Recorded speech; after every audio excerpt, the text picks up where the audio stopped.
Salam hidup sehat dan bahagia. Pemirsa di seluruh Indonesia, melalui program Happy and Healthy Life ini, saya bersama Mas Dr. Jarot, juga narasumber, Mas Gunggung, rindu Indonesia bukan hanya adil, makmur, sejahtera, tapi Indonesia juga sehat dan bahagia. Dan kita akan belajar bersama saat ini tema yang sangat penting, yaitu olah nafas yang membangkitkan stamina. Ya. Semua orang mau staminanya bangkit. Amin.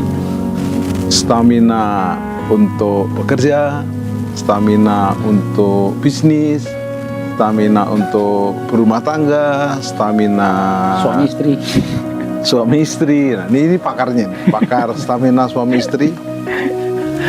Tetap itu penting. Harus. Daripada ke pengadilan lebih baik olah nafas toh. Karena menambah yang gitu-gitu kan belum tentu bisa aman toh. Iya, sehat kuat tanpa obat. Jadi tema kita olah nafas yang membangkitkan stamina.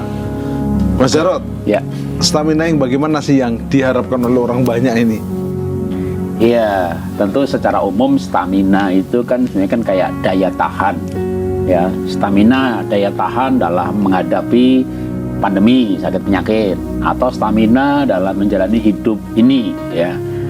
Semangat, atau juga stamina dalam kehidupan. Misalnya ada orang kan misalnya gini, saya kalau jalan kaki baru berapa ratus meter aja udah ngos-ngosan, saya naik sepeda baru 15 menit udah istirahat, ya, sama anaknya sama keluarganya ditinggal gitu ya. Saya punya pasangan hobinya naik bukit, tapi jadi saya nunggunya di bawah bukit. Lalu pasangannya naik sama siapa kan gitu kan. Nah, itu bicara stamina. Tapi saya menjumpai orang-orang yang mulai rajin olah nafas itu, saya suka cerita aja gitu. Jadi, aduh Pak Jarot, saya sekarang bisa dampingin pasangan naik bukit gitu. Pas sekarang saya bisa sepedaan 2 jam, itu berarti stamina naik ya. Tapi juga stamina dalam hal tadi sebut misalnya hubungan suami istri gitu ya, jangan sampai baru 1 menit 2 menit udah keok gitu ya. Jadi ya itu termasuk stamina juga, dan itu namanya stamina itu kan berhubungan dengan sistem imun tubuh, kekebalan tubuh, tapi juga metabolisme tubuh. Nah, sistem imun, metabolisme itu semuanya bisa diperbaiki, salah satunya lewat olah nafas. Jadi stamina semuanya termasuk ya, stamina menghadapi penyakit berarti sistem imun, itu stamina juga. Dan waktu pandemi yang paling diserang adalah staminanya, Ya, imunnya. karena kan COVID ya, ada juga penyakit yang lain menyerang yang diserang sistem imunnya, sehingga akhirnya bahkan bisa orang saking takutnya, paniknya, antibodi malah menyerang dirinya sendiri, namanya jadi autoimun. Akhirnya orang sakit COVID ternyata paru-parunya nggak separah ginjalnya, misalnya pankreasnya, lo kok ginjalnya banyak gitu ya, katanya nyonyot gitu dalam salah satu berita ya, karena antibodi menyerang organ dirinya sendiri, dan itu bukan karena si COVID-nya sebenarnya, tapi stamina yang diserang lewat pandemi. Sekarang kita masuk ke Mas Gunggung. Ya. Mas Gunggung, apa hubungan olah nafas dengan stamina? Apalagi kalau kita boleh mendapat manfaat, olah nafas yang tepat, olah nafas yang tekun, olah nafas yang powerful, membangkitkan stamina. Wah, semua pasti mau. Silakan Mas Gunggung. Ya, jadi yang utama seperti tadi saya jelaskan, ketika terjadi pergeseran laju pernapasan yang dilatih secara sadar dan sengaja, dari 15 kali ke 6 kali, ke 3 kali, 2 kali, 1 kali, dari 7,5 liter, unit ventilationnya 3 liter, 1,5 liter, 1 liter, maka akan terjadi mild intermittent hypoxia. Dan efek dari mild intermittent hypoxia dengan cara yang mudah ini adalah, salah satunya adalah normalisasi gula darah. Nah, kita tahu bahwa stamina akan lebih cepat turun ketika inflamasinya tinggi di badan. Dan penyumbang inflamasi terbesar adalah glukosa. Jadi ketika kita bisa jaga supaya glukosa itu bisa rendah atau turun dalam posisi titik terbaiknya begitu, maka artinya tubuhnya menjadi semakin ringan dan stamina semakin naik. Itu satu.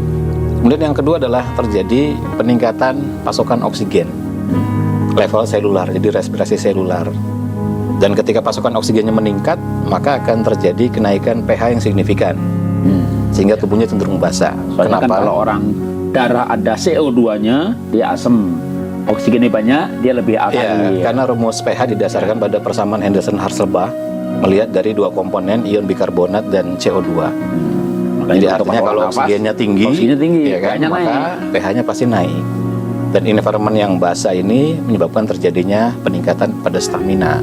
Dan olah nafas tuh oksigen dalam darahnya tuh naiknya tuh instan ya, karena nafas ini kan Ya, masuk bisa instan. langsung ke paru-paru, Ya. langsung ke darah tuh. Ya, termasuk pada jaringan. Ya, ya. Kemudian yang ketiga adalah terjadi penurunan stres. Ya kan, stres yang rendah, staminanya naik. Ya. Stres tinggi, staminanya turun. Nah, jadi reducing stress itu salah satunya adalah untuk menaikkan stamina. Kemudian yang keempat adalah olah napas bisa changing mood, mengubah mood, mengubah feeling, perasaan di badan bisa bergeser. Yang tadinya mungkin suntuk, bete, overthinking, traumatik, ya kan, ketika digeser untuk latihan pada kondisi saat ini, Saikigen dan Nengkene tadi, maka dia akan switch sehingga menghasilkan lebih banyak produksi serotonin, lebih banyak produksi dopamin. Jika dia menjadi semakin senang dan gembira, bahagia, merangsang lebih banyak endorfin, dan itu pasti naikin stamina. Jadi banyak aspeknya. Kalau dari sisi saraf otonom, simpatetik, parasimpatetik yang berhubungan dengan organ reproduksi, bagi laki-laki kemampuan ereksi ditentukan oleh kualitas saraf parasimpatetiknya. Jadi kalau parasimpatetiknya tinggi, maka kemampuan ereksinya bagus karena ereksi dikendalikan oleh parasimpatetik. Ejakulasi dikendalikan oleh saraf simpatetiknya. Jadi stamina itu pun bisa diperbaiki dengan olah nafas ya. Iya, karena tadi di ritme olah nafas, nafas ya tuh kan, ada ngatur ritme. simpatik parasimpatik. Ya, untuk mengatur simpatetik parasimpatetik tadi, sehingga nanti kita bisa memilih ritme-ritme yang bisa menstimulasi parasimpatetik, dan itu otomatis akan menurunkan simpatetik tone, sehingga menstimulasi organ produksi pada laki-laki, misalnya untuk lebih kuat parasimpatetiknya, sehingga ketika dia punya hasrat, dia bisa menopang lebih lama. Waduh. Seperti Stamina apa namanya? Mood bagus, hormonalnya oke, bahkan untuk Gula stamina, darahnya baik, gula darah, stres stamina, rendah, stresnya seks, rendah, ya.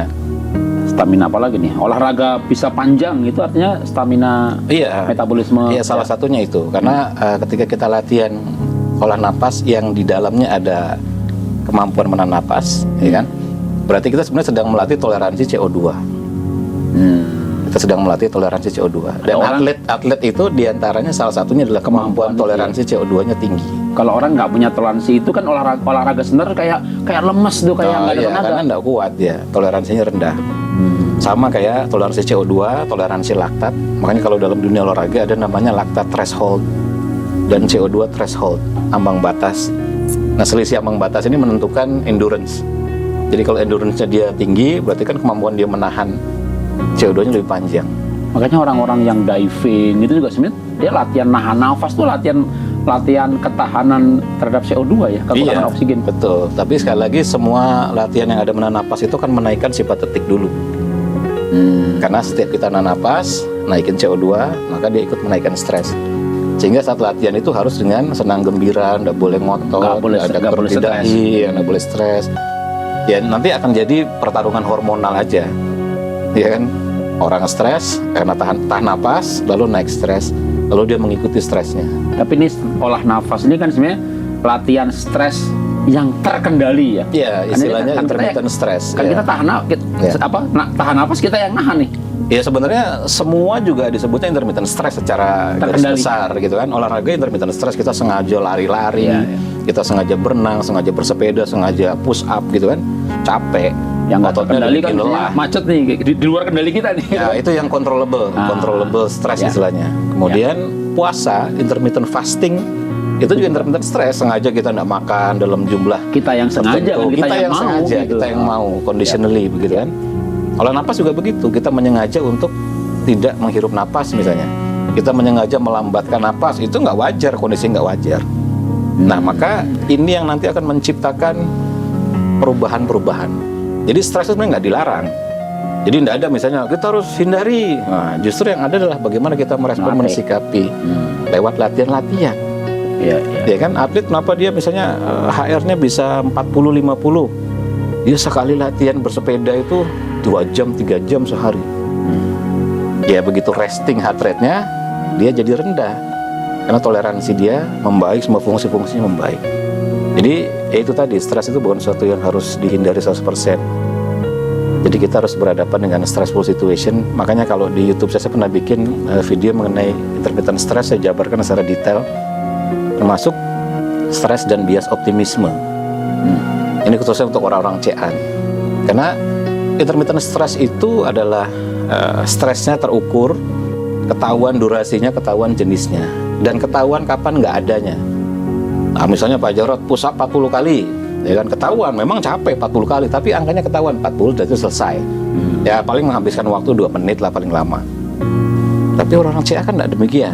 Hari ini masih ada, Kapan besok selesainya nih? ada, Kapan besoknya sembuhnya? ada lagi gitu kan ya. Ya, kapan Udah sembuhnya? dikasih begini begitu, intervensi begitu, besoknya masih ada lagi. Maka lama-lama akhirnya dia jadi bias terhadap optimisme dia sendiri. Kalau cuma push up 40 kali, oke, Mas Agung, saya akan optimis saya bisa push up gitu kan. Dan ternyata bisa. Atau Ketika tahan dalam nafas itu. dengar apa-apa 10 detik lagi. Ya, Oke, 10 udah 9 lagi. Wah, dia tahu akan berakhirnya kapan. Oke. Maka dia bisa optimis di situ. Oke, saya optimis saya bisa selesaikan ini. Tapi kalau CA kan nggak seperti itu. Nah, maka kalau di kelas saya itu, saya merancang satu set latihan yang isinya adalah diberikan orang itu intermittent stress secara progresif Supaya berhasil supaya dia berhasil dan dia jadi pemenang terus. Ya, dia jadi pemenang terus. Oke. Jadi dikasih intermittent stress yang sedikit, tapi dia jadi pemenang terus di situ. Sehingga ototnya lama-lama, otaknya lama-lama Bisa berpikir menang, sebagai menang. pemenang terus. Baru setelah itu dia siap untuk fight terhadap yang unpredictable stress tadi. Yang sebenarnya dunia nyatanya nih kanker gitu Iya, ya, tapi iya. dilatih dengan nafas, dengan latihan Iya. dengan apa Ya, lagi. dengan apa begitu. Jadi seperti itu strateginya supaya tidak terbentuk bias optimisme tadi.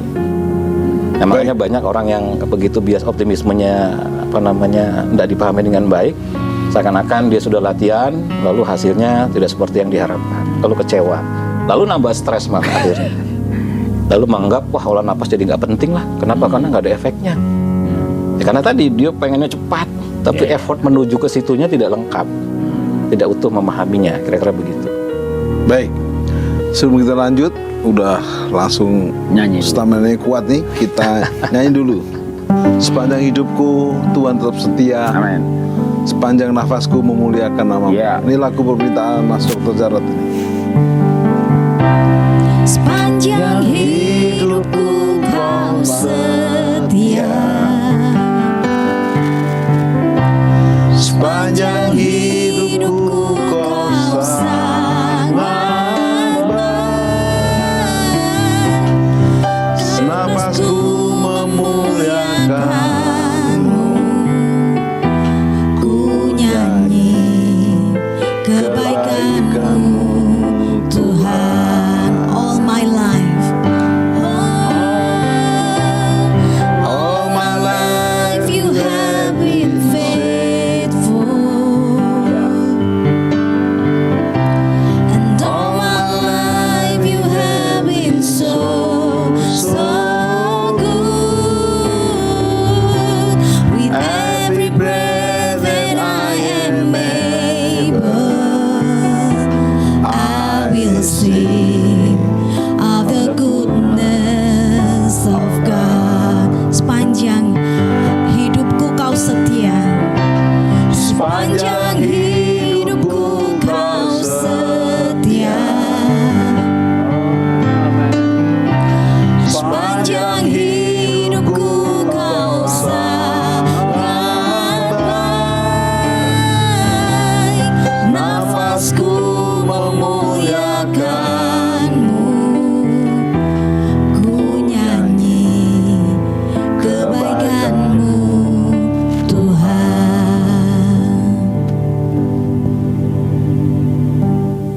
Nafasku memuliakan namamu. Yes.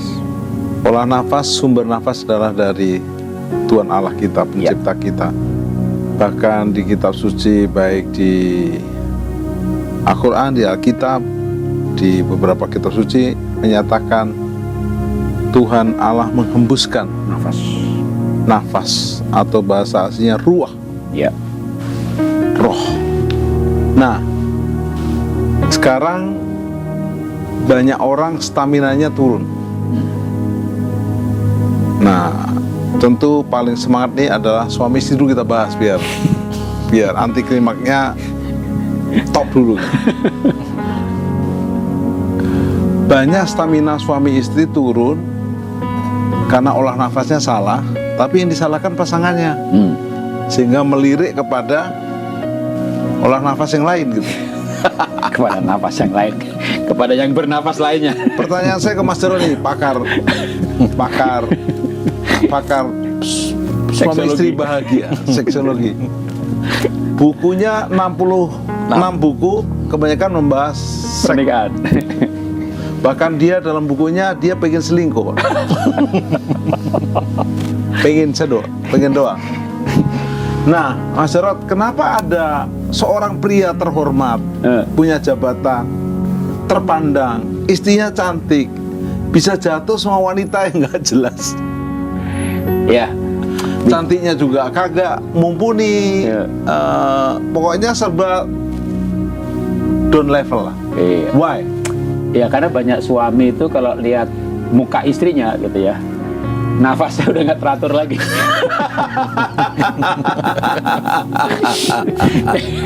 Orang sehat, orang senang, orang damai, penuh cinta. Nafasnya itu panjang. Nafasnya teratur, nafasnya panjang. Nah, ketika seorang pengusaha, katakanlah orang terhormat, orang pengusaha, ya pengusaha aja gampangnya dulu dah ya. Ada datang debt collector tuh ya, nafasnya pasti wah, mulai nggak teratur dan itu bisa nafas mungkin susah dirasakan ya. Dampaknya apa? Denyut jantungnya yang mulai duduk begitu kan. Tapi debt collector itu kan baik hati. Kita utang 100 juta misalnya, kita bayar 1 juta, debt collector nggak datang lagi. Nah istri itu kan debt collector seumur hidup, nagih seumur hidup. Kapan selesai bayarnya? Sampai lu mati.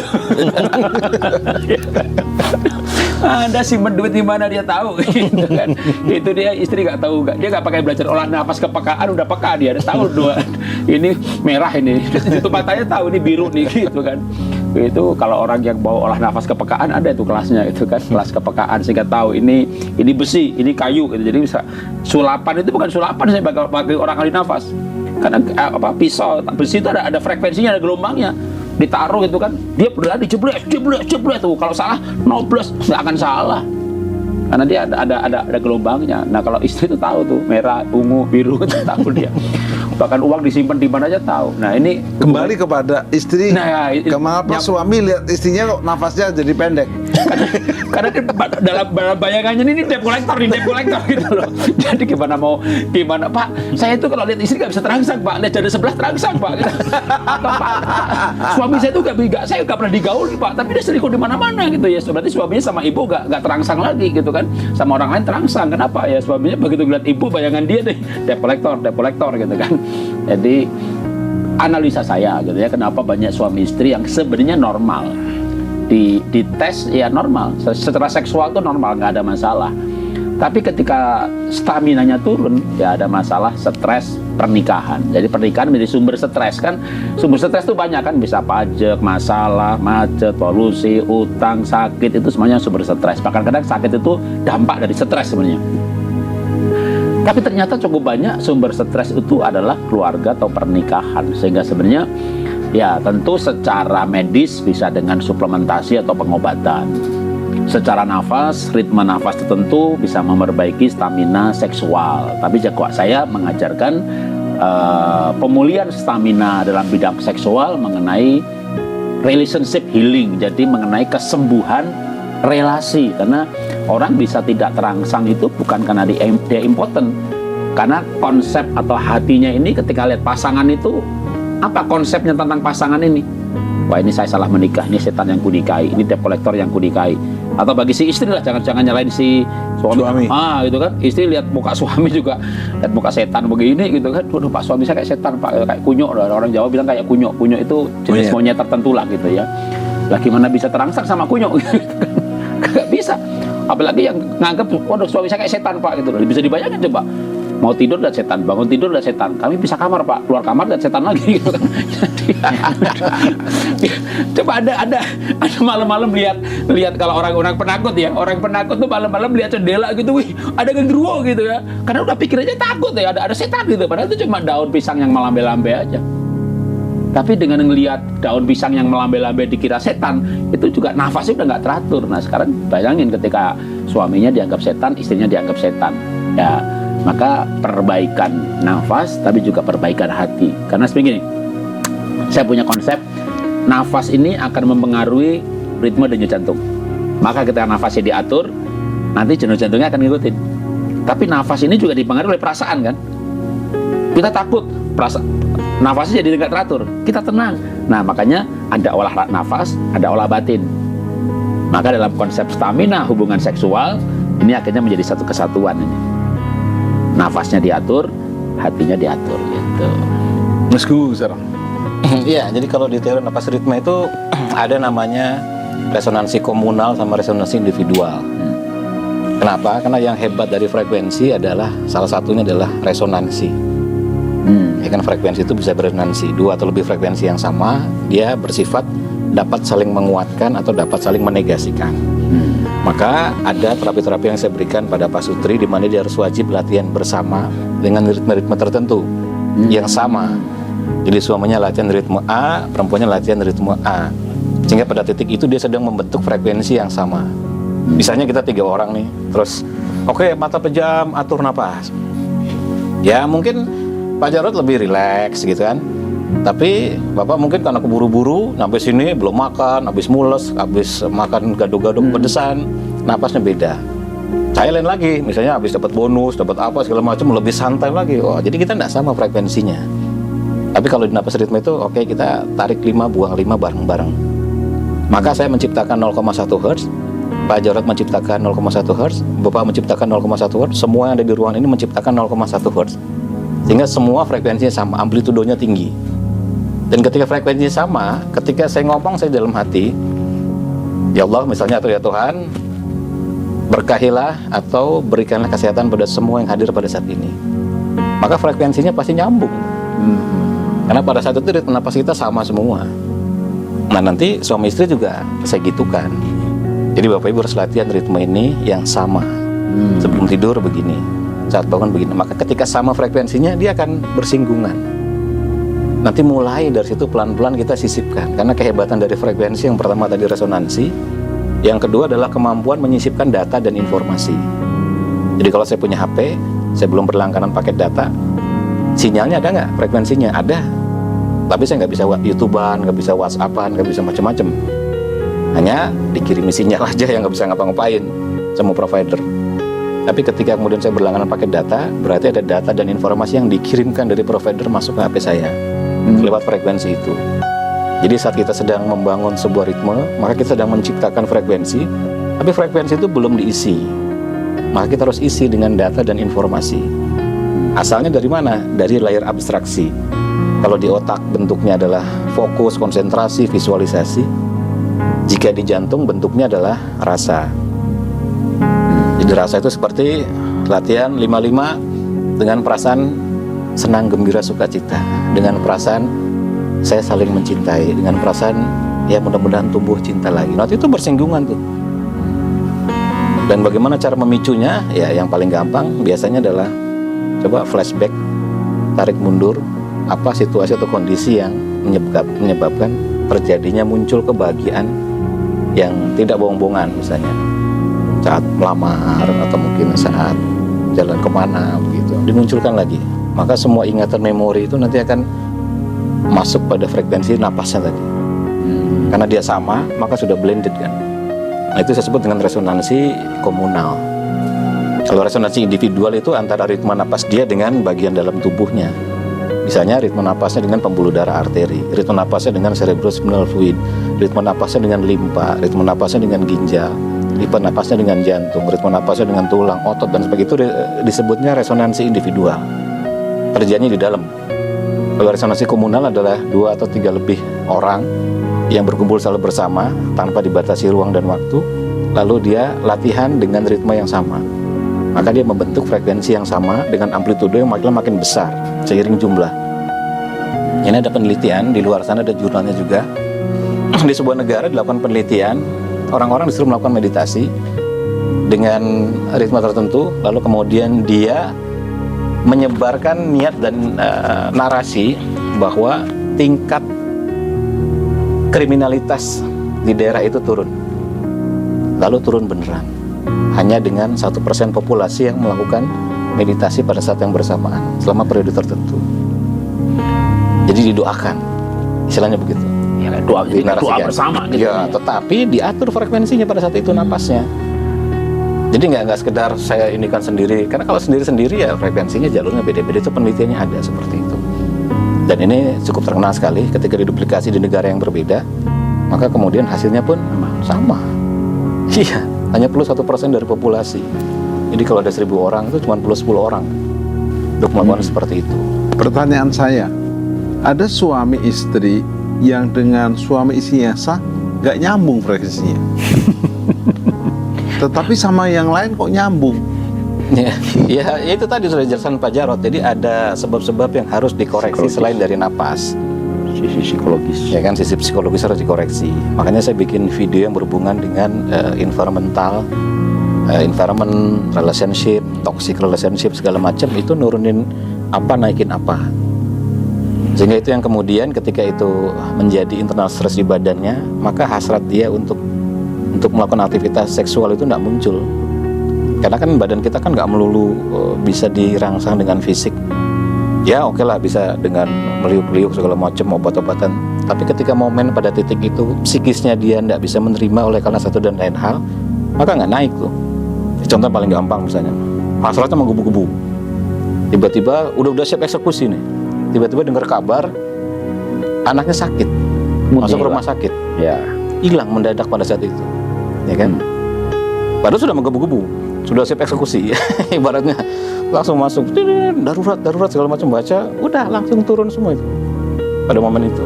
Jadi intinya stressful situationnya itu bisa langsung sangat signifikan untuk downgrade kemampuan seksualitas seperti itu.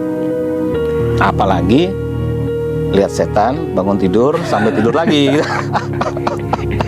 Lihat sesuatu yang dianggap sebagai dalam tanda kutip setan. Nafasnya juga hatinya diolah. Iya, karena layar abstraksi tadi, napas itu dalam teori napas ritme hanya mekanika ventilasi saja. Saya mengajarkan bagaimana cara membentuk frekuensi secara manual, secara terukur, secara saintifik, cara ngukurnya diajarkan segala macam. Tapi isinya itu ya harus dipelajari isinya. Isinya itu tadi data dan informasi, berarti aspek psikisnya dia, mentalnya dia, hatinya dia, kolbunya dia, begitu. Jadi ini nanti menjadi satu paket. Kalaupun kita nggak masuk pada aspek ini pun sudah dapat manfaat. Kalau stamina, nafas dan stamina, sebenarnya yang paling menentukan atau menghubungkan antara nafas dan stamina ini apa ya Pak? Iya, sebenarnya ini seperti apa namanya, si malakama si panah yang duluan, kira-kira begitu. Saya ada pengalaman, kebetulan metode napas ritme ini dipakai sama atlet silat Jawa Barat dari sebelum PON Papua, lalu memberikan kontribusi untuk menjadi juara umum PON Papua. Lalu kemudian di kejuaraan dunia juga juara umum, kemudian di SEA Games dilatihkan di pelatnas. Jadi metode napas ritme sudah dilatihkan di pelatnas SEA Games untuk cabang olahraga silat. Yang diberikan adalah reducing stress sama peningkatan stamina. Jadi memang ketika ya namanya atlet itu sebenarnya dia by design intensitas stresnya tinggi kan. Diintervensi pakai napas jadi turun. Ya kira-kira ya sama juga. Makanya tadi balik ke saraf otonom simpatetik parasimpatetik tadi. Orang stres, simpatetik tone-nya tinggi, parasimpatetik tone-nya rendah. Ya udah naikin parasimpatiknya, maka stresnya jadi turun. Kalau stresnya turun, next step-nya masuk pada relationship healing, masuk pada psikisnya. Atlet juga begitu, sama.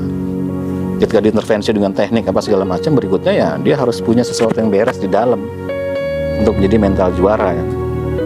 Ya suaminya juga mental, ya seperti itu kan, udah siap. Jadi tetap mau dia. Tetap nggak terpisah nafas toh ya, nafas akan nyambung kemana-mana. Iya, seperti itu. Tapi memang dengan pengaturan yang rajin, yang rutin, maka paling tidak ketika dia terhindar dari inflamasi, dia semakin rendah stresnya, semakin tenang gelombang otaknya, lebih bisa berpikir jernih, itu saja sih. Oke, bicara stamina, mungkin saya tertarik dengan orang-orang yang ikut kelasnya Mas Gunggung ya, khususnya kelas kanker. Itu kan diajari berendam, nyelup tangan dengan air es, kaki.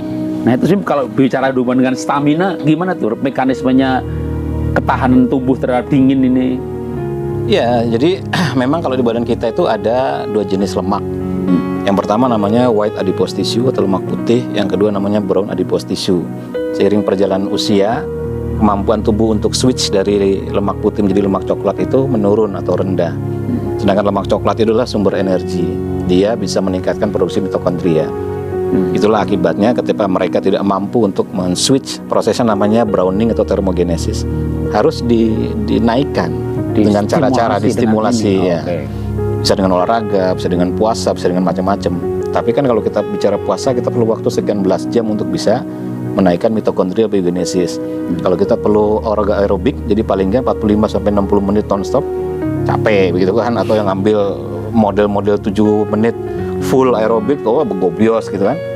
Nah, ada alternatif lain, yakni rendam es, istilahnya cold exposure. Jadi membiarkan kulit kita dipapar dengan temperatur ekstrim hanya dengan durasi 30 sampai 3 menit aja. Maka pada momen itu ketika dia bisa terima rasa sakitnya segala macam hanya dalam waktu ya let's say 1 sampai 3 menit, maka terjadi pergeseran lemak putih menjadi lemak coklat, terjadi proses thermogenesis, mitokondria biogenesis, ATP-nya naik, energinya naik, stamina-nya naik. Stamina-nya naik gitu ya. Makanya sekarang mulai banyak viral, banyak di artikelnya ya mengenai ice bathing, cold exposure. Dan saya di Angkatan Laut sudah melakukan itu sejak 10 tahun lalu pada para lansia. Jadi menurut saya para lansia wajib untuk latihan untuk meningkatkan produksi mitokondria. Karena sebuah penyakit dapat dilihat salah satunya dari kerusakan mitokondria gitu. Ketika itu nggak bener, selnya mulai error jadi kanker. Ya. Nah iya, karena mitokondrianya rusak. Jadi ketika mitokondria itu punya kemampuan untuk memendek, juga punya kemampuan untuk biogenesis atau membelah diri menjadi lebih banyak. Jadi yang sehat adalah ketika mitokondria jumlahnya cukup, sehingga pasokan energinya cukup, selnya juga bertenaga, berarti stamina naik. Kalau mitokondria jumlahnya banyak, maka akan terjadi produksi energi yang cukup tinggi dan menghangat, badannya menghangat. Ya, saya mau menyambung mengenai tadi bincang-bincang mengenai ice bathing ya, atau mandi air es ataupun ice exposure, terapi kontak dengan suhu ekstrim dingin. Jadi sebenarnya cerita atau logika sederhananya begini. Kalau orang ada memar, sakit ya, itu kan dikompres es batu. Ada apa dengan dikompres es batu? Ternyata dingin itu juga salah satunya memicu diproduksinya interleukin 10. Jadi ketika memar, bengkak, inflamasi, flame, api. Flame, api dilawan dengan dingin. Nah, jadi sederhananya logika berpikir sederhananya begitu. Maka dikompres dengan es batu, ternyata sakitnya bisa hilang. Kenapa? Interleukin 10-nya naik. Nah, ada orang yang tidak pinter, orang sederhana sebenarnya, berpikir sederhana begini. Kenapain coba ditempel-tempel es batu sininya? Berendam aja sekalian gitu ya. Nah, itulah yang namanya si Wim Hof. Seluruh tubuh ya? Waktu dia sakit, dia nyoba. Ya, dia dulu pernah ke Tibet ceritanya, ke pegunungan Tibet. Kok ada orang ya di atas gunung salju tuh pada pakai baju biasa, nggak kedinginan. Dia udah lupa peristiwa itu, istrinya meninggal, dia sakit, dia inget, dia orang awas ikutin, dia nyoba berendam dengan air es gitu ya. Loh kok sehat, kok sembuh, bertahun-tahun nggak pernah batuk lagi. Kalau sampai sekarang udah 50 tahun. Akhirnya dia mulai mengajarkan ice bathing. Nah, orang-orang yang ikut nih, orang autoimun, orang kanker segala macam, kisah kesembuhannya presentasinya tinggi sekali. Barulah yang namanya dokter rumah sakit, researcher meneliti ada apa yang terjadi dengan ice bathing. Nah, baru menjelaskan secara ilmiahnya mengenai dampak-dampak dari ice bathing yang tadi Mas Gunggung ceritakan. Tapi sebenarnya kalau dari sisi ceritanya si Wim Hof ini, ya sampai sekarang pun sebenarnya banyak, Wim Hof itu nggak mengajarkan banyak hal secara sainsnya. Dia praktisinya, tapi akhirnya para orang-orang ilmiah, dokter, researcher, PhD yang menjelaskan sisi ilmiahnya olah nafas, misalnya Wim Hof. Tapi selain Wim Hof, ini ada lagi banyak olah nafas yang lain juga, seperti John Kabat-Zinn, kan dia kepala klinik dari Fakultas Kedokteran di MIT Amerika. Karena dia dokter, maka orang-orang yang bermeditasi, berolah nafas, dibawa ke kliniknya, di scanning MRI, dilihat prefrontal cortex-nya, dilihat amigdalanya, dilihat hipokampusnya, keseluruhan otaknya, apa yang terjadi, maka dilihat reportnya, oh ternyata, nah akhirnya membuat olah nafas atau meditasi yang dulu seperti ajaib atau mistis menjadi terang benderang secara ilmiah. Nah, saya terus terang senang sekali atau kagum sekali bahwa di Indonesia ya Mas Gunggung ini ya yang menjelaskan secara ilmiah, menghubungkan berbagai macam metode olah nafas dari penjelasan ritme ya, sehingga ketemulah frekuensi olah nafas, tarik sekian detik, buang sekian detik, detail banget. Ketika tarik buangnya segini, frekuensinya ini, organ tubuh ini atau saraf ini yang distimulasi, dan itu semuanya menaikkan stamina secara keseluruhan ya Mas Gunggung ya. Iya. Ya. Iya, salah satunya itu. Jadi memang cold exposure itu menurut saya memang itu jadi latihan yang sangat mudah dan wajib untuk naikin stamina, ya kan? Kemudian termasuk bakar lemak. Berarti ketika peralihan dari lemak putih menjadi lemak coklat, browning thermogenesis ini berarti kan kebakar. Lemak coklat itu kan Lipolisis. mudah di metabolisme ya. Iya. Jadi akan lebih cepat kurus nih. Ya lebih cepat Wah. seperti itu. Jadi artinya kita bisa menjaga kestabilan tuh Berendam secara es aja. wajar alamiah, gitu kan? Ya memang kalau di kelas saya nggak perlu sebadan Nggak, badan. tangannya dulu ya, Tangannya aja udah dulu. cukup. Tangannya udah cukup 1-3 menit udah cukup. Memang rasanya menyakitkan. Aduh, ada orang yang bilang gini, cuma gitu ya. Iya. Saya aja begitu pertama kali nyoba, aduh, teriak-teriak Ada, 30 saya detik. rekam videonya lagi kesakitan. Kalau gitu masuk freezer juga bisa ya? Bisa. Ya sebaiknya es dipakai air. Air sebelumnya es batu. Iya. Kalau es batunya masih tersisa, berarti kan 0 derajat. Kita masukkan. Iya. Kalau kita kuat 30 detik, udah apa tuh? Nanti 30 detik mulai sakit tuh. Waduh. Iya. Tahan. Ya angkat aja, Ya, karena masukkan pada saat lagi. masuk dan sakit itu kan terjadi short term stress. Short term stress itu yang naik adalah adrenalin sama noradrenalin. Nah itu noradrenalin naik, jadi dia menciptakan reaksi berantai, salah satunya adalah termogenesis, mitokondria, biogenesis, terjadi penduplikasian jumlah mitokondria agar dia menciptakan panas tinggi untuk melawan dingin itu. Nanti kita diulangin lagi, kemampuannya udah naik ya. Akan Nanti naik. ulangin lagi, kemampuannya naik. Akhirnya jadi biasa. Otaknya menganggap dinginnya kayak gitu biasa, Biasa, gitu. sehingga musim pancaroba, temperatur segala macam dia tidak kena flu pilek. Kemarin Karena saya- otaknya biasa aja Kemarin, menganggap dingin itu. kemarin saya ke ibu-ibu Cicantung, suruh demoin kan. Iya, peserta yang lain juga gitu. 30 detik udah teriak-teriak. Saya masih celupin. Saya bilang begini, ini es batu palsu kali ya. Iya. Saya udah 3 menit tuh gitu. Ini es batunya gak palsu kali nih. Ya, jadi ya saya pun sudah bertahun-tahun melakukan. Pada saat pertama kali tetap ada cenut-cenut juga. Tapi otak kita kan beradaptasi dengan kecepatan untuk pemulihan. Sehingga sebentar aja udah dianggap biasa. Nah, Jadi menariknya tubuh gini, kita tuh terlalu pintar untuk Pintar Sekali, beradaptasi. asal diajari aja. Nah, yang saya mau Diajari. tanyakan gini. Pertama kali saya latihan itu, saya 30 detik tangan udah nggak ampun-ampun. Tapi pertama kali latihan, saya kaki 3 menit nggak masalah. Kenapa begitu?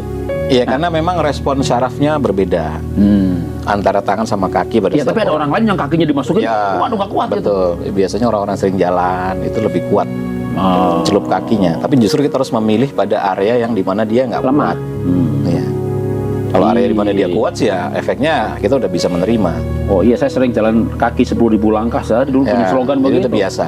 Tapi tangan Sama saya kurang, kayak saya tangan saya- kurang begini nih Pak, nih, kayaknya Pak. Nah, saya ngelatih salah satu laksamana juga ketika pakai tangan, kesakitan. Begitu kaki sambil ngobrol aja biasa. Rupanya hobinya dulu waktu pas masih Jalan jadi kaki. tentara itu jalan dan lari. Dia udah juara untuk lari itu masih pakai semua atribut militer yang berat-berat itu.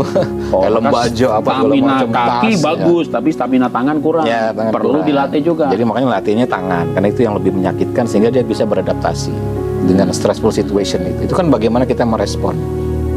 Nah, kemudian salah satu yang hebatnya adalah ketika kulit kita terpapar itu, kulit kirim sinyal ke otak, saya lagi inflamasi. Padahal kan enggak. Dianggap sedang stimulasi aja. inflamasi. Ya. Tapi dia nggak tahu nih beneran inflamasi apa enggak karena gitu otak kan. kita kan sebenarnya nggak ada bedanya antara benar Iya, atau enggak kan. Yang penting sinyal masuk diterima. Sinyal nih. masuk, maka keluarlah protein antiinflamasi. Ya. Salah satunya adalah namanya HSP atau heat shock protein. Heat shock protein memang sejarahnya adalah orang kena luka bakar. Kena luka bakar, maka tubuhnya harus cepat-cepatnya memproduksi protein untuk antiinflamasi pada saat itu kan, termasuk anti nyeri, ngurangi segala macam.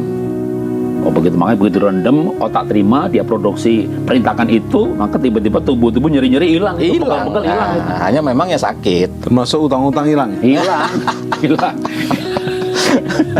Baik, sebelum lanjut kita nyanyi Kasih Ibu kepada Beta. Tak terhingga sepanjang masa. Kasih ibu kepada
kali Mas Gunggung.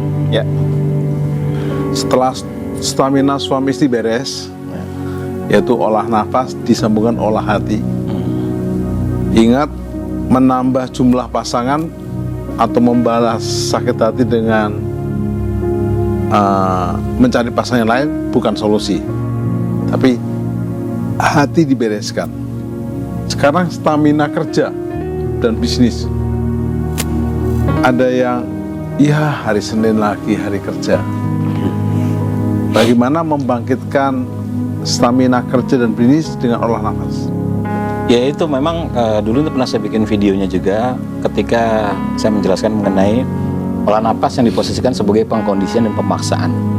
Jadi artinya kalau kita doing something lewat teknik olah napas yang menciptakan dalam tanda kutip meningkatkan kenaikan endorfin, maka pada saat itu hormonal bekerja di badan dan dia jadi bersemangat.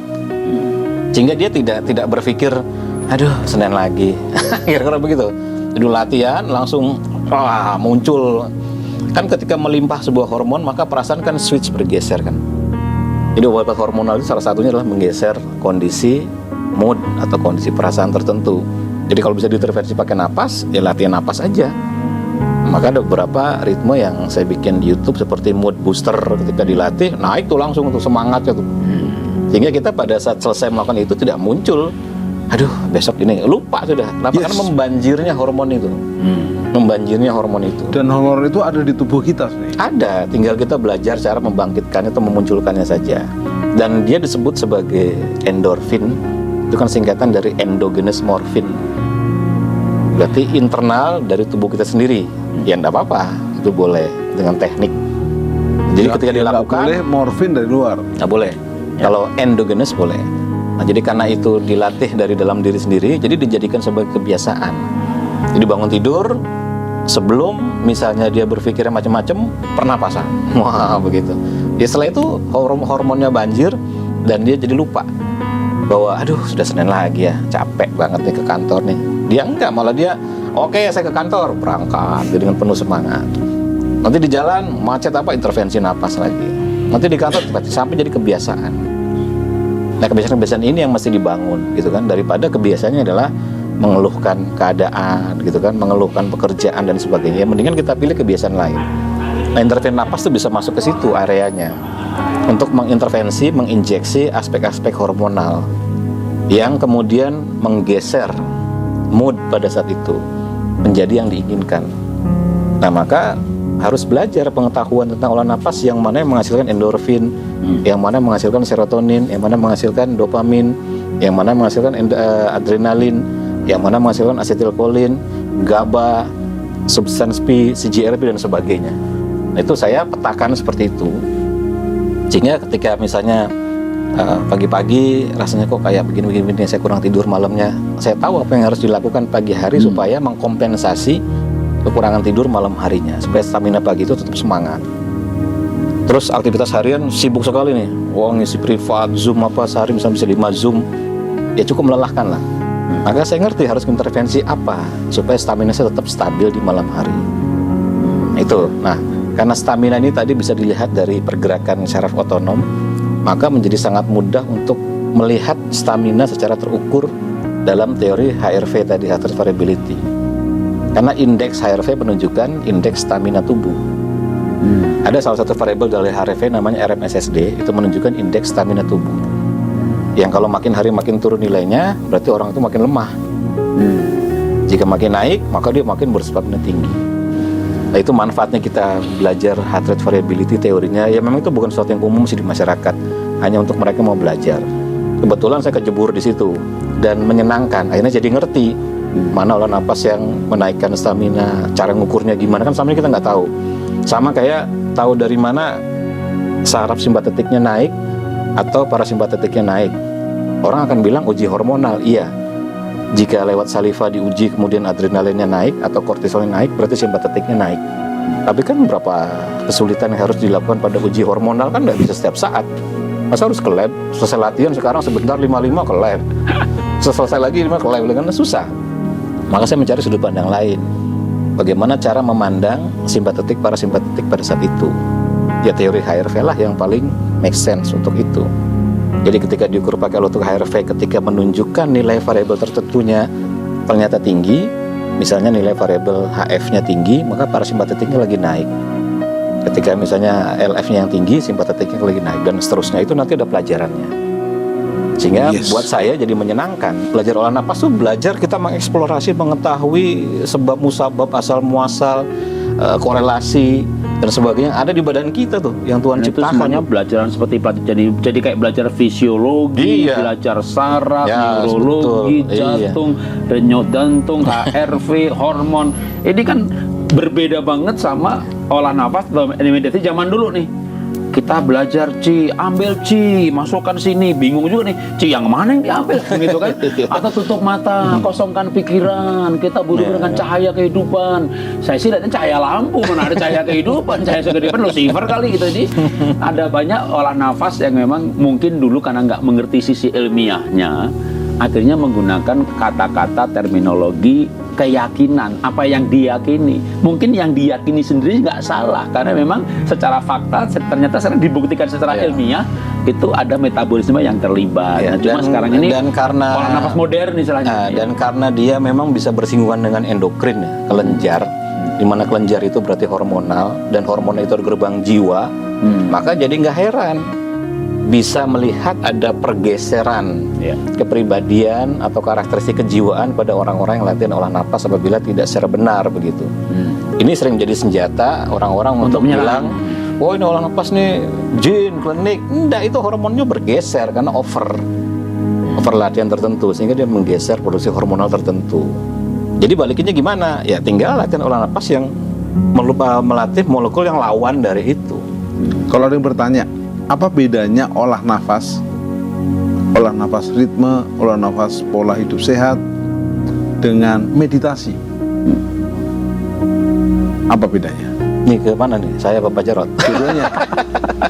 Saya bombardir dua-duanya. Nah ya kalau di saya sih seperti yang tadi, ini adalah kristalisasi pengetahuan dari apa yang pernah saya pelajari, directly subjektif di diri saya dari guru-guru saya, dan apa yang saya pelajari dari sekian ratus jurnal itu, yang juga bersinggungan dengan teknik napas punya tetangga atau punya orang lain begitu. Katakanlah dari keluarga besar dari Cina, Qigongnya begitu kan, dari Qigong, kemudian keluarga besar dari India dengan pranayamanya, keluarga besar dari Tibet dan sebagainya. Jadi ada belahan-belahan dunia memang ada punya teknik olah napas yang khas dan spesifik. Kemudian saya pelajari, lalu kemudian mengerucut menjadi frekuensi itu. Jadi saya nggak bilang bahwa ini berbeda, justru saya menganggap napas ritme itu bisa menjelaskan sesuatu yang dulunya saya nggak ngerti begitu. Sama seperti saya ambil contoh pranayama India begitu kan, ini kan gudangnya pola napas lah katakanlah begitu, sama seperti Cina kan. Ada teknik Bastrika, ada teknik pranayama yang namanya Bastrika Kapalbhati. Yang India ya. Yang India, versi Indianya. Versi modernnya Wim Hof. Ya. Itu sama aja. Versi Tibetnya dia ada Tumo. Jadi sama aja. Beberapa aspeknya ada kemiripan, gitu kan. Tapi kenapa dia bisa jadi begitu? Ya ternyata pembentukan frekuensi-frekuensi akibat dari perubahan laju pernapasan itu yang merangsang timbulnya molekul tertentu. Nah molekul itu kemudian menjadi melimpah selama olah napas itu masih dilakukan terus-menerus. Maka ini yang tadi saya bilang, ketika terjadi pergeseran hormonal, hormon adalah gerbang jiwa, maka terjadi perubahan kejiwaan pada diri praktisi olah napas yang latihan tanpa bimbingan. Nah tadi saya bilang harus ada bimbingan, ya kan, supaya tahu batasnya sampai di mana. Kalau enggak dia nggak akan tahu batasnya di mana. Nah ini sering menjadi senjata orang-orang untuk menyerang praktisi olah napas. Dianggapnya, wah ini kerasukan, wah gitu. Padahal hormonnya bergeser akibat dia over. Nah kondisi over ini hanya bisa dilihat lewat teori HRV tadi, dengan melihat prognosis pergerakan perjalanan HRV selama dia latihan. Bisa diperhitungkan, bisa diprediksi hormon-hormon apa yang bakal keluar secara dominan pada saat itu. Jadi misalnya kayak teknik pernapasan yang naikin adrenalin terus-menerus tanpa ada penurunannya. Dia lama-lama heart rate jadi naik terus-menerus. Susah tidur malah, jadi susah tidur, begadang terus. Ya lama-lama dia merubah karakteristik orang itu kan. Bukan salah pernapasannya, tapi dia nggak ngerti cara balancingnya. Makanya pengetahuan sepotong itu Ya khawatirnya adalah dia nggak ngerti sebenarnya ada bagian di balik itu yang tidak diketahui. Kalau dia cuman belajar dari YouTube tanpa bimbingan, tanpa panduan, dia nggak ngerti gimana balancingnya. Ibaratnya begini, olahraga sehat, iya, coba nggak pakai pendinginan, nggak pakai relaksasi, Cedera otot malah. ya kan? Nanti gitu lagi, hilangkan aspek pendinginan sama relaksasinya. Orang kalau latihan pernapasan naikin simpatetik boleh, sprint juga naikin simpatetik tinggi. Tapi setelah itu biasanya ada pendinginan, ada relaksasi, ada recovery. Sebenarnya olah napas itu sama. Semua paket latihan tradisional itu ada unsur relaksasinya. Bahkan pada yang lebih kompleks, gurunya sudah menyiapkan nutrisi. Selesai latihan dibikinkan. Kalau di kami namanya ramuan Sabtu Tunggal. Dia ada 7 bahan yang dimasak nanti sama gurunya. Iya. Selesai kita latihan beratnya kayak apa, pakai barbel segala macam, minum glek-glek segelas itu seger lagi sudah untuk menggantikan cairan yang hilang, nutrisi yang hilang begitu. Tapi kita hilangkan itu karena dianggapnya ribet. Oh yang gampang aja lah, pokoknya latihan terus. Akhirnya over simpatetik terus menerus. Nah itulah kenapa disarankan memang ya belajar sampai lengkap gitu. Dan semakin tradisional biasanya semakin tertutup, semakin susah kita mencari detailnya kecuali mencari gurunya kan begitu. Nah karena saya mendapatkan napas ritme dari banyak jurnal, maka saya terbuka saja. Ini ada yang seperti ini. Kalau naikin sesuatu yang belajar sesuatu olah napas yang naikin simpatetik, berarti stresnya naik, maka harus latihan dibarengi dengan penurunan simpatetiknya atau naikin parasimpatetiknya. Jadi nanti orang bisa mengerti. Maka saya tidak mengkultuskan salah satu teknik olah napas tertentu. Kita biasa aja memposisikan itu sebagai tool saja. Bahwa ada yang cocok dengan salah satu teknik, mungkin saja, ya kan? Tapi tidak lantas satu ini menjadi untuk semua jenis. Bisa jadi cocok di tempat lain. Begitu. Puzzle aja, seperti puzzle. Yes, Mas Jarod. Ya. Kalau stamina lagi nyetir, terus ngantuk, supaya nggak ngantuk, apa nafasnya? Jadi prinsipnya gini, kan tadi kalau saya nyambung dari Mas Gunggung aja ya, tubuh kita itu ada modenya tuh simpatik atau parasimpatetik. Parasimpatetik itu rest and digest, akan cenderung ngantuk atau istirahat. Sedangkan simpatik itu fight atau flight, itu dimana orang akan fokus, energi, matanya melek. Kalau rest, matanya nutup. Nah sekarang kita tinggal ini, kalau saya nih ya, saya nyetir macet, waduh, tapi saya nggak ngantuk. Cuma ini macet kan bikin stres. Saya justru olah nafas yang buangnya lebih panjang atau nafas yang buangnya sama, misalnya tarik 8 buang 8 pelan-pelan, membuat saya relax tapi tidak ngantuk, jadi tidak stres, ya kan? Atau misalnya saya nyetir jalannya jauh, ya, jadi nggak stres tapi bosen, ya, nggak ngantuk juga. Ya saya misalnya tarik nafas 5-5, apalagi saya diabetes, saya tidak ngantuk tapi dapat unsur relaxnya. Jadi sebenarnya sama-sama nyetir, mau yang mana itu juga akhirnya tergantung. Kalau kita sudah ikut beberapa modul dan ngerti tujuannya apa, gunanya apa, akhirnya kita bisa customize. Tapi sekali lagi, untuk bisa customize diri sendiri mau olah nafas yang mana, memang saya tetap menyarankan ikuti pelajaran modul demi modul, sehingga nanti tahu, oh ritme ini tuh gunanya untuk ini. Jadi misalnya gini kan, orang olah nafas malam-malam mau tidur gitu ya, ya akhirnya saya malah jadi nggak bisa tidur.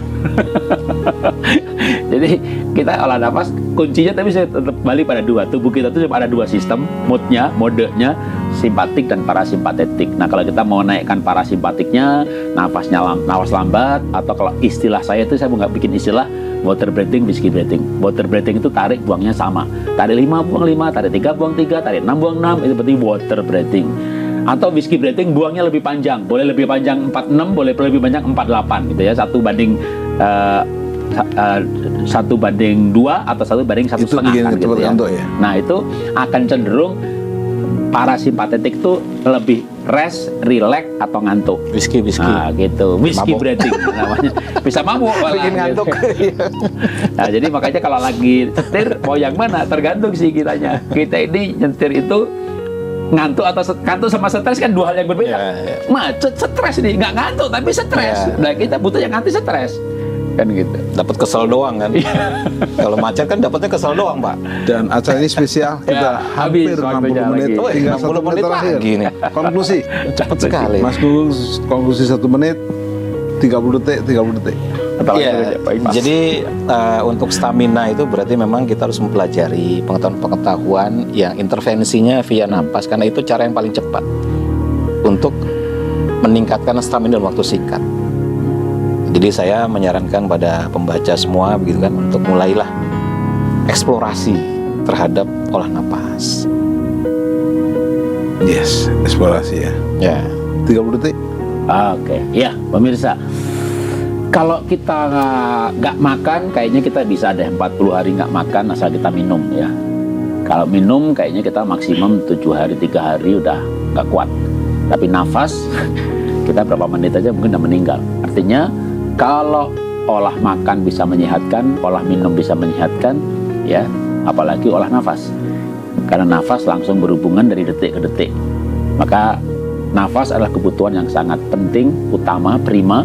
Kalau kita mengaturnya dengan baik, saya punya keyakinan, ya berdasarkan pengetahuan tentunya, keyakinannya bukan hanya asal yakin, bahwa lewat nafas yang benar, kita bisa memiliki stamina yang lebih baik. Olah nafas yang bersumber kepada Sang Pemberi Nafas, Tuhan kita, Tuhan Allah kita, maka Anda akan punya stamina yang dari Tuhan. Ya. Baik sebagai pribadi, sebagai keluarga, sebagai pekerja, bisnismen, bahkan abdi masyarakat. Biarlah dengan olah nafas yang bersumber dari Tuhan Sang Pemberi Nafas, Anda terus punya stamina yang tak terbatas, sehingga semakin maksimal dan produktif.